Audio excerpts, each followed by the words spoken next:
প্রভু যীশু খ্রিস্টের মিষ্ট এবং মধুর নামে আপনাদের সকলকে জানাই আন্তরিক অভিবাদন। মতলিখিত সুসমাচার 1 অধ্যায় 23 পদ।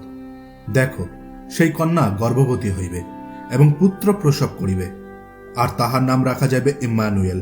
অনুবাদ করিলে ইহার অর্থ আমাদের সহিত ঈশ্বর। প্রভু যীশু খ্রিস্টের জন্মের দ্বারা মানবজাতির ইতিহাসের এক নতুন অধ্যায়ের শুরু হয়েছে। ঈশ্বর মাটি থেকে প্রথম মানুষ আদমকে বানালেন এবং তার নাকে শ্বাসবায়ু দিয়ে তাকে জীবিত করলেন।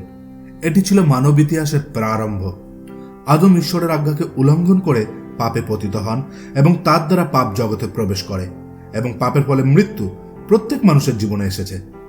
পাপ মানুষকে পবিত্র ঈশ্বরের সান্নিধ্য থেকে বঞ্চিত করেছে এবং তার উপস্থিতি থেকে বহিষ্কৃত করেছে। মানুষ অসহায় এবং আশাহীন অবস্থায় আছে। এই কারণেই ঈশ্বর এই জগতে দেহ ধারণ করে এসেছেন, যেন তিনি আমাদেরকে পাপ থেকে এবং তার পরিণাম থেকে উদ্ধার করতে পারেন। কুমারী মায়ের গর্ভে তার জন্ম হলো এবং তার নাম ইম্মানুয়েল রাখা হলো, যার অর্থ আমাদের সাথে ঈশ্বর। প্রভু যীশু খ্রিস্টের জন্ম মানুষের জন্য এক অনুগ্রহ, যেন তার উপরে বিশ্বাস করবার দ্বারা প্রত্যেক মানুষ ঈশ্বরের উপস্থিতিতে পুনরায় ফিরে আসতে পারে পাপের ক্ষমাকে লাভ করে। ঈশ্বর আপনাকে আশীর্বাদ করুন এই বাক্যকে বুঝতে।